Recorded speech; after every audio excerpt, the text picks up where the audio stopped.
My daughter-in-law gave me an ultimatum right at my own kitchen table. Either I apologized to her or I wouldn't be allowed to attend my son's wedding anniversary dinner. Brandon sat beside her and didn't say a word. Years ago, that silence might have crushed me. But that morning, it only made my mind clearer. I set the coffee pot down, looked at both of them, and understood one thing. If they wanted to push me out of this family, they were about to find out exactly who had been holding everything together.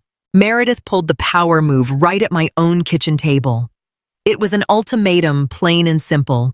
Either I apologized to her or I was banned from my own son's 10th wedding anniversary party the following week. My son Brandon sat right next to her. He just stared down at his hands, completely silent. There was a time when his silence would have cut me to the quick. But not that morning. Not anymore. I set the coffee pot down without a word, looked at the two of them, and realized something with absolute clarity. If you're going to try and push me out of this family, you'd better remember whose house this is, whose money is keeping it afloat, and whose patience has carried you all these years. I stood there in my kitchen in Portland, still holding the handle of the pot. Meredith sat at the oak table, arms crossed, her eyes ice cold. "Apologize to me, Eleanor, or you're not coming to the anniversary dinner next week," she said, her voice dripping with artificial sweetness. "I am not letting you ruin our special day." I looked at Brandon, hoping for a shred of backbone, but he avoided my gaze entirely. Meredith let out a tiny, triumphant smile. She thought she'd won. I didn't cry. I didn't raise my voice. I'm 67 years old. I've been a widow for 5 years, and my late husband and I built this life from scratch. Brandon and Meredith lived in the apartment above my detached garage, rent-free, so they could save up for a down payment on a house of their own. That was the deal. But over the last few months, Meredith had started acting like she owned the place. She dictated who could visit, how the yard should look, and now who was allowed to celebrate family milestones. The trigger for her current meltdown was incredibly petty. I had refused to let her borrow my SUV for their long weekend trip to Cannon Beach because I had a doctor's appointment I couldn't reschedule. Meredith called me selfish. Brandon just nodded along with her. Looking at them now, I didn't feel anger. I felt a strange, profound sense of peace. Meredith thought she held all the cards because she knew how much I loved my son. She genuinely believed I would swallow my pride just to keep the peace. "I'm going to step outside for some fresh air," I said quietly. I grabbed my jacket and walked out. The crisp Pacific Northwest air rushed into my lungs. As I passed the open kitchen window, I heard Meredith chuckle softly inside. "She'll apologize," she told Brandon. "She can't handle being frozen out." Brandon didn't reply. Standing on the porch, I realized that talking was a waste of breath. Some people need to learn the hard way. I reached into my pocket, pulled out my phone, and made a decision. I didn't just take a walk. I got into my car, drove down to a local coffee shop, opened my tablet, and logged into my accounts. Meredith thought she was running the show, but she forgot who bankrolled it. 3 years ago, we set up a joint household account. I contributed a fixed amount every month to cover utilities, but over time, their internet, all their streaming services, and the bulk of the grocery bills started getting deducted from it too. Because I rarely audited the account online, I had let things slide. When I looked at the statements now, my jaw dropped. Meredith had quietly shifted all her personal expenses onto it. High-end meal kit deliveries, designer home decor subscriptions, even the gas card Brandon used for his commute. All of it was being paid for by me. They were using my money to fund a luxury lifestyle while treating me like an inconvenient tenant in my own home. I called my bank. No drama, no tears. I unlinked the accounts, canceled my monthly transfer, and revoked every single auto-pay authorization for the internet streaming apps and subscription boxes with a few clicks. Come the first of the month, that account was going to be a ghost town. Next, I called a travel agent. For years, I had a savings account set aside for a trip my husband and I never got to take, the Maldives. A paradise of white sand, turquoise water, and absolute silence. "Do you have anything leaving the day after tomorrow?" I asked. The agent checked and found a cancellation at a private island resort. It was incredibly expensive, about $8,000 for a 2-week stay, but it was my money. As the confirmation email popped up on my screen, a weight lifted off my shoulders that I hadn't even realized I was carrying. Meredith wanted me to miss her anniversary. I was going to do her one better. But the hardest pill for them to swallow was yet to come, and they had no idea it was hitting them. The next morning, I acted like nothing was wrong. Meredith gave me the silent treatment when we crossed paths in the hallway, practically vibrating with anticipation for the apology she thought was coming. I didn't give her the satisfaction. Instead, I went up to my bedroom and calmly packed my bags. No rushing, no panic. I packed my best sundresses and swimwear. While Meredith was out running errands, Brandon knocked on my door and stepped inside. "Mom, come on," he said under his breath. "Just tell her you're sorry. You know how she gets. She doesn't mean it." I looked at my son, and for a second, I just felt pity. He had completely surrendered his voice. "Brandon," I said gently, "I have nothing to apologize for, and I'm not going to." He sighed, clearly annoyed by what he saw as my stubbornness. "Fine, then you can't come to the dinner. Meredith is sticking to her guns." "That's her choice," I replied, zipping my suitcase. It was tucked behind the door, so he didn't even notice it. He genuinely thought I was going to spend the weekend moping in my living room. The evening before my flight, I left an envelope on the kitchen island. No dramatic goodbye letter. No bitter recriminations. Just a short, neat note. "I'm going to be away for the next 2 weeks. Enjoy your anniversary. I've restructured the household finances. Eleanor." They were still fast asleep when I slipped out of the house the next morning. My Uber was already waiting at the curb. I took one last look back at the house. It was a beautiful home, but it had become suffocating. At the airport, I flipped my phone into airplane mode. I wanted to enjoy the first few hours of my escape without the vibration of angry text messages.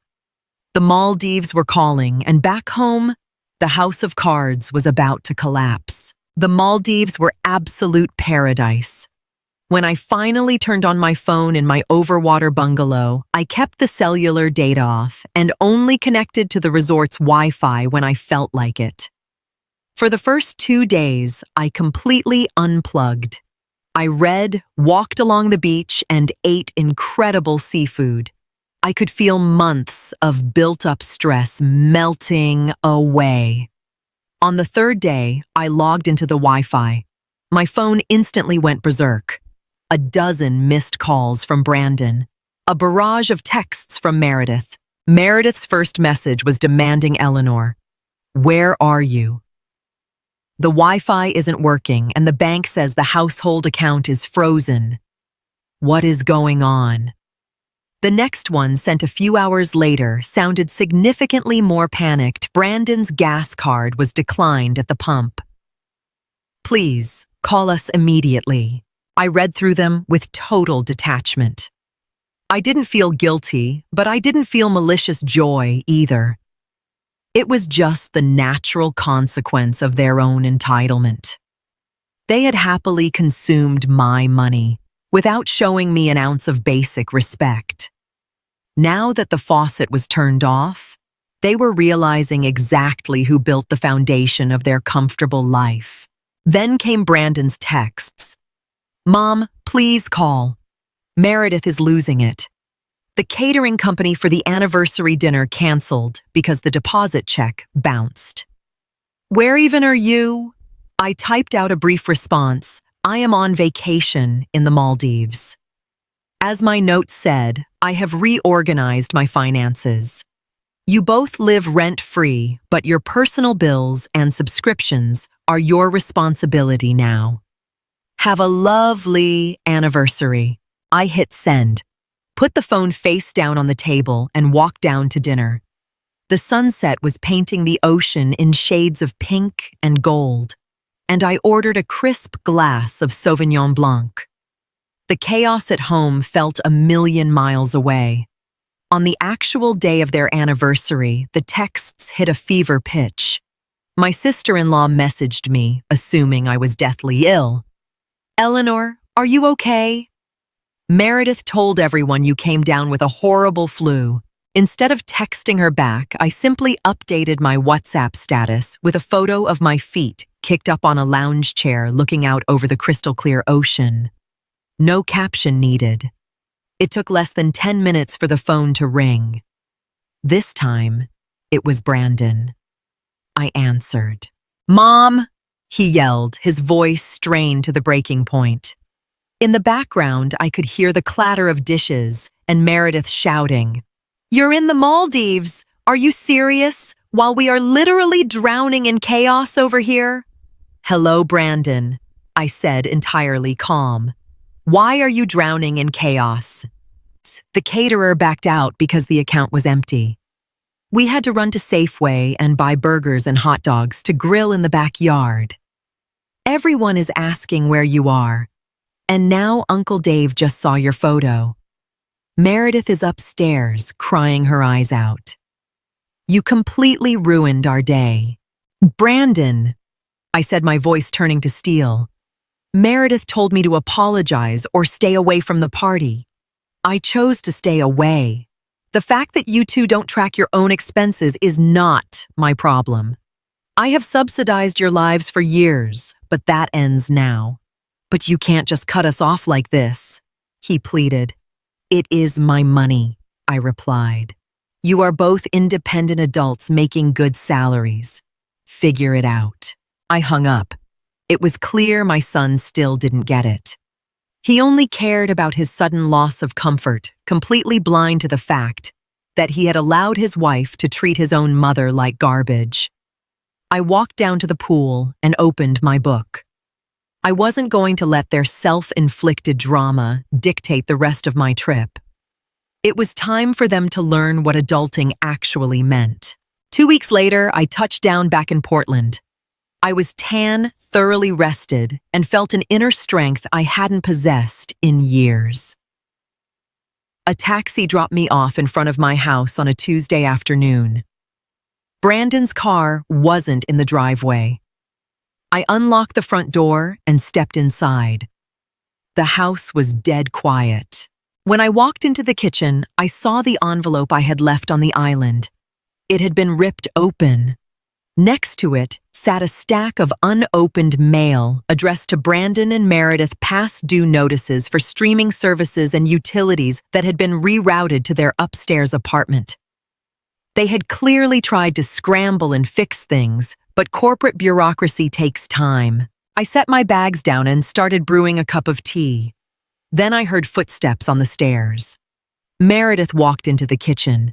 She looked exhausted with dark circles under her eyes, a far cry from the smug, untouchable woman who had threatened me at this exact table 2 weeks ago. She stopped at the doorway. "So you're back," she said quietly. Her voice had lost its sharp edge. She sounded completely defensive. "I am," I said, taking a sip of my tea. "The vacation was spectacular." "You made a fool out of us, Eleanor," she said, a tiny spark of her old bitterness flaring up. "The whole family knows you cut us off now. My dad had to bail us out and pay for the grocery run." I looked her dead in the eye. "I didn't tell anyone anything, Meredith. I simply stopped paying bills for people who don't respect me in my own home." If your family has questions, you can tell them the truth. You uninvited me from your anniversary. So I adjusted my boundaries accordingly. She went quiet, looking down at the linoleum. Just then, the front door clicked open and Brandon walked in. Brandon froze in the entryway when he saw me. His work bag slipped right off his shoulder. "Mom," he breathed, looking incredibly relieved. He walked into the kitchen and reached out to hug me, but I stepped back. It wasn't a gesture of malice. It was a clear boundary. He blinked, caught off guard. "Please, both of you sit down," I said calmly. I took a seat at the head of the table, the spot my husband used to occupy. Brandon and Meredith sat down side by side. They looked exactly like two kids who had been called into the principal's office.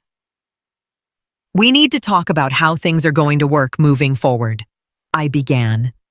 "The living arrangement we've had up until now is officially over. I am not a landlord you can ignore when it suits you, and I am not your personal ATM. Brandon swallowed hard. "Mom, look, I'm sorry. I should have spoken up 2 weeks ago. Meredith was just completely stressed out about the planning." "That doesn't excuse it." I interrupted, my tone soft but unyielding. "Meredith gave me an ultimatum and you sat there in silence. That told me exactly where I rank in this house. Starting next month, if you want to keep living upstairs, there are new rules." Meredith looked up. "What kind of rules?" "First, you will start paying a standard monthly rent of $1,200 to cover property taxes and wear and tear. Second, our live-in spaces are strictly separate. My kitchen is my kitchen. My yard is my yard. If you want to host friends, you do it upstairs. And third, you handle every single one of your own bills. I am completely off your accounts." Meredith gasped. "We can barely afford that right now. We're trying to save for a down payment on a lot." "Then you'll have to save a little longer," I told her. "Or you can find an apartment in the city. The choice is entirely yours. I'll give you a week to think about it." I stood up, picked up my teacup, and walked into the living room. The meeting was adjourned. A heavy silence descended on the house over the next few days. I could hear muffled footsteps from upstairs, the occasional sound of furniture shifting, and quiet, intense discussions late into the evening.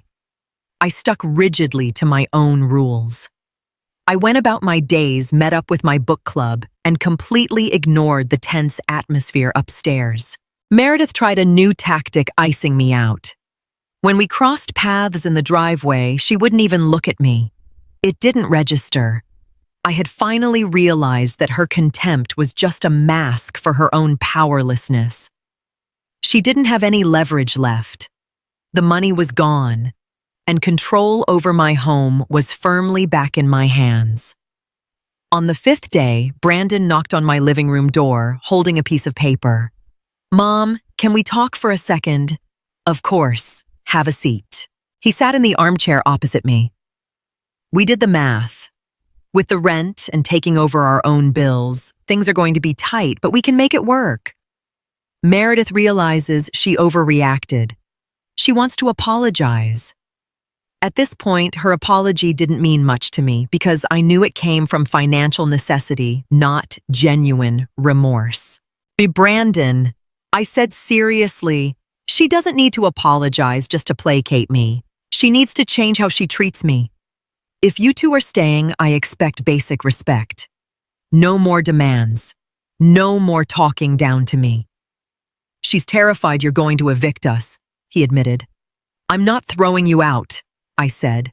"You're my family, but being family doesn't mean letting myself be exploited. You sign the lease agreement I drew up, or you move out. It's that simple." He nodded slowly. He finally understood that the old version of me, the one who always folded just to keep everyone happy, was gone. The Maldives had given her a permanent send-off. Over the weekend, the three of us sat down at the kitchen table again. This time, a standard lease agreement sat between us. It wasn't an aggressive legal document, just a straightforward contract outlining the monthly rent and the boundaries of the property. Meredith signed first. Her face was completely blank, but she signed neatly. She knew that any further pushback would put her living situation in jeopardy. When Brandon signed, he looked up at me. "Does this start on the 1st?" "Yes," I said. "And I expect the transfer to be automatic. I won't be chasing you down for rent." Meredith cleared her throat, looking uncomfortable. "Eleanor, I really am sorry about what happened 2 weeks ago. I was just incredibly overwhelmed." I gave her a brief nod. "I accept the apology, Meredith. Let's just look forward. We don't need to be best friends, and honestly, we don't have to be. Being polite and respectful neighbors is more than enough." Saying that felt incredibly liberating. I didn't need to force myself to love her, and she didn't have to pretend to love me. We just had to respect each other's boundaries. Shh. Once the paperwork was done, they went back upstairs. The house instantly felt lighter. It was no longer a battleground of passive-aggressive tension. It was a home with clear, healthy boundaries. I had reclaimed my dignity without screaming, throwing a tantrum, or needing anyone else to fight my battles for me. I went out into the backyard and started pruning the rose bushes. Autumn was on its way, but the garden belonged to me again. I decided that next spring I would finally remodel the old greenhouse at the back of the property, a project entirely for myself. A few minutes later, Brandon came out and helped me carry the heavy bags of soil. He did it completely on his own without me having to ask. It was a small gesture, but it was a start. 6 months later, I sat on my patio sipping my morning coffee. It was a gorgeous, crisp spring morning. Upstairs, everything was quiet. Brandon and Meredith were still living there, but our dynamic had completely transformed. The rent hit my account like clockwork on the 1st of every month. Meredith gave me a polite wave whenever we crossed paths, and she strictly respected my space. There were no more spontaneous demands for my car or my money. Sometimes on the weekends, Brandon would come downstairs just to sit and have a cup of coffee with me. We'd talk about his job, the weather, just normal, easy things. He felt like my son again, rather than his wife's reluctant enabler. He had finally learned how to set boundaries both with her and with me. I had recently signed up for a photography class at the local community college, and I already had my next trip booked Iceland in the late summer. I wanted to see the northern lights. My savings account took a hit, sure, but the return on investment for my peace of mind was priceless. I didn't need my daughter-in-law's approval, and I didn't need constant validation from my son. I had found my own happiness. As I was packing my camera bag for class, there was a soft knock on the patio door. It was Meredith. She was holding a plate with a slice of homemade lemon loaf. "Baked this morning, Eleanor. Just wanted to bring you a piece," she said, giving me a quick, genuine smile. "Thank you, Meredith," I said, accepting the plate. "Just set it right there on the table." She nodded and headed back upstairs. I looked down at the cake and couldn't help but smile. It wasn't a grand gesture of peace, but it was something much better, a token of respect. A respect I had earned for myself, not by arguing, but by taking action. Sometimes you have to completely leave the room to show people exactly where you stand.